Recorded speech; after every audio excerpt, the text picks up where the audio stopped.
सचिन, कुछ स्क्रीन देख के करने का मन कर रहा है या नहीं कर रहा है? आशीष जी, यहाँ पर डेफिनेटली एक लॉन्ग बायस रखना है थोड़ा सा। जिस तरीके से कूल ऑफ हो रहा है, मुझे लग रहा है वापस एक अच्छी रिकवरी रिबाउंड होगी। एंड सुबह भी हमने यही रणनीति रखी थी, एक गैप डाउन अगर हो रहा है तो अपोलो हॉस्पिटल में 65-50 का एक आइडियल जोन होगा। एंड 66-50 का जो टारगेट है वो ऑलरेडी अचीव हो चुका है।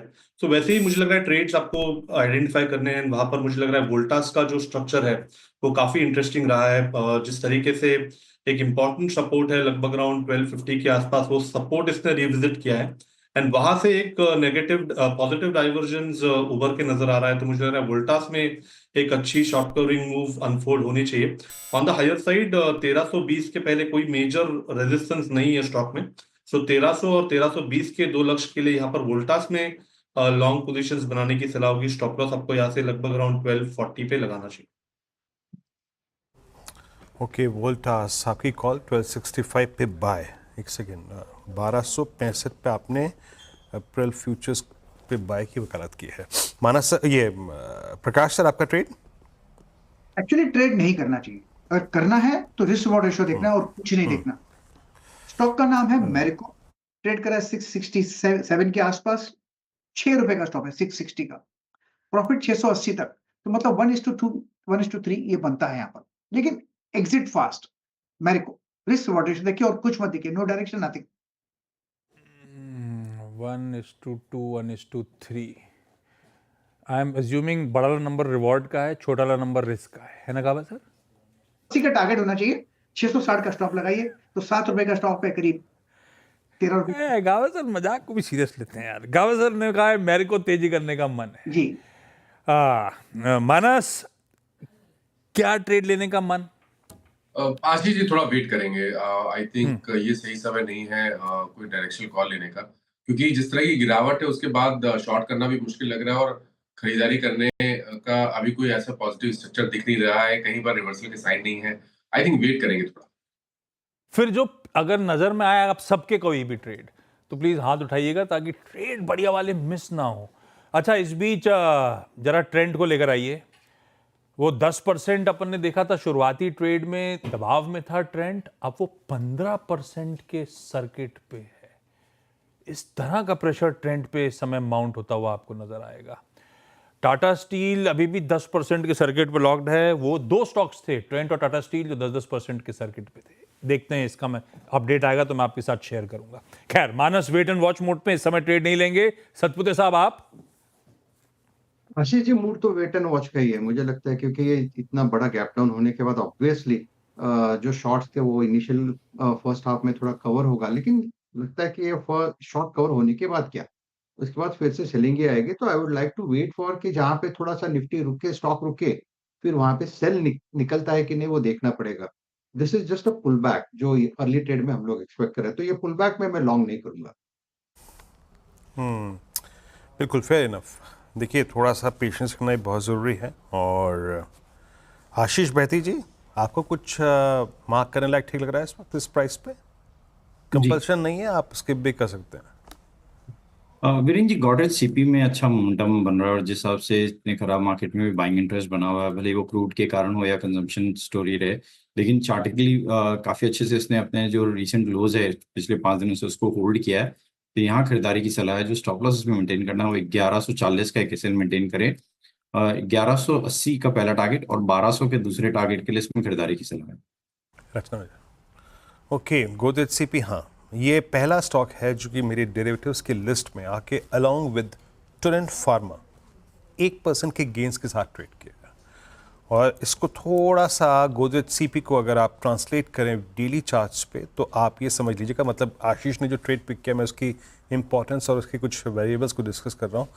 पोस्ट 5 दिसंबर के बाद जितने 3-4 स्विंग हाई लगाए हैं इसने, उसको ये टेस्ट करता हुआ।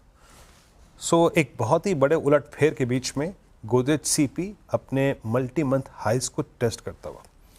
कुछ स्टॉक्स होते हैं ऐसे जो ऐसे बाजार में भी चमत्कार करके दिखाते हैं।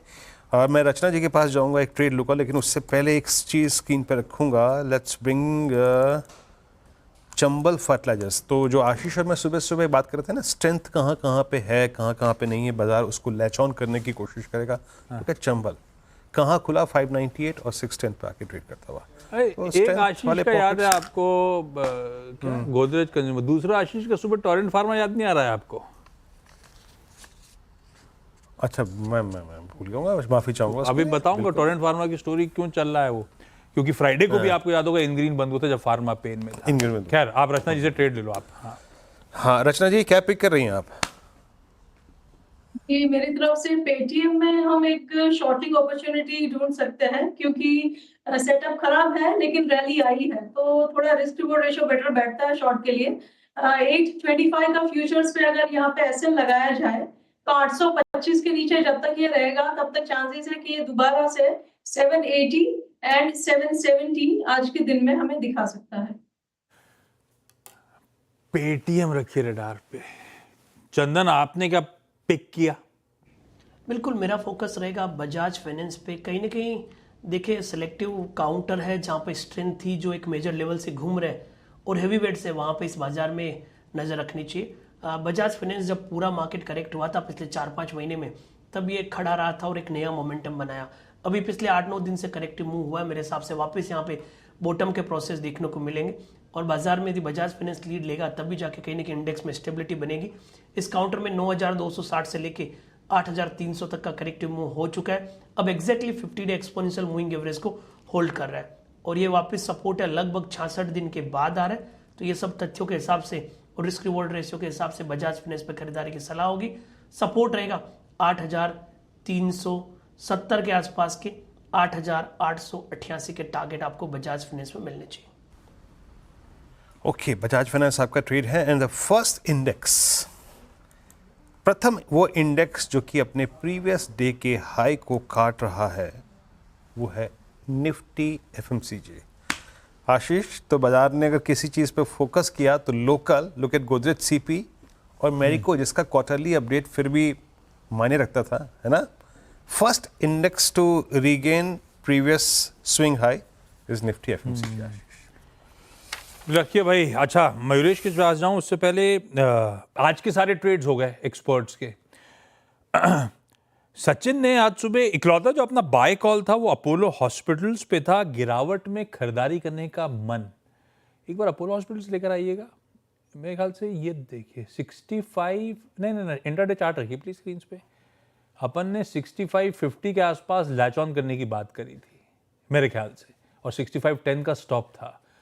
6700 Apollo hospitals almost in green आता हुआ, गैप डाउन में कहाँ अपॉर्चुनिटी ढूंढनी है, एकदम सटीक पड़ा है भाई साहब। सचिन, रिविजिट करा जाए 550 पे अगर पकड़ा है तो 700 प्लस पे इस समय स्क्रीन्स पर है। ट्रेल कर लूं स्टॉप लॉस को? आशीष जी, मुझे लग रहा है यहाँ पर 6660 का भी एक इम्पॉर्टेंट क्लस्टर होगा।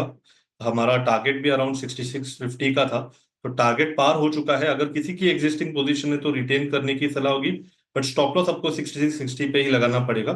एंड मुझे लग रहा है मेजर थ्रस्ट से 6700 के ब्रेकआउट के बाद थोड़ा सा कॉन्फिडेंट होगा। तो मुझे लग रहा है 6700 6720 अगर ये क्लस्टर निकल जाता है तो I think irrespective of market conditions इसमें काफी बड़ी तेजी अनलॉक होगी।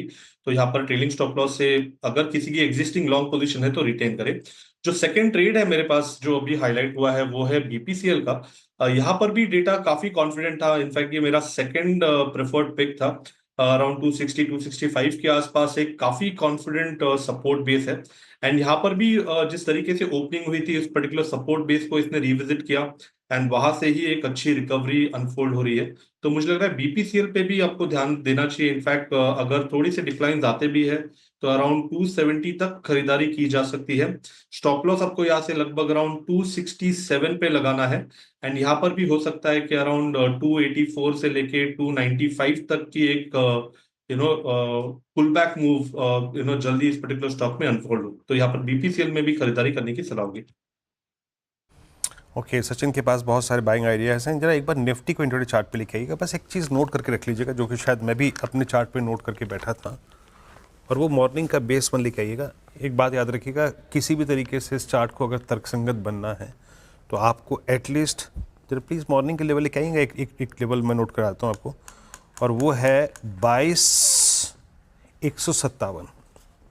22,157 is our 100 week exponential moving average, और प्लस वो आपका 7 मार्च की कैंडल का लो, यानी बाजार को अगर किसी भी लिहाज से एक एटलीस्ट रिस्पेक्टफुल ट्रेजेक्ट्री में जाना है तो आपको 22,157 के ऊपर सस्टेन करना पड़ेगा, तब जाके अगर मैं पुट राइटर हूँ, अगर मुझे पुट बेचने का शौक है और मैं रिस्क लेता हूँ पुट बेच के, तब मैं पुट बेचूंगा, अदरवाइज मैं पुट नहीं बेचूंगा। आशीष, ओवर टू यू। 22,157 नजर रखते हैं इस पे, इसको ऊपर की तरफ कटना जरूरी है। खैर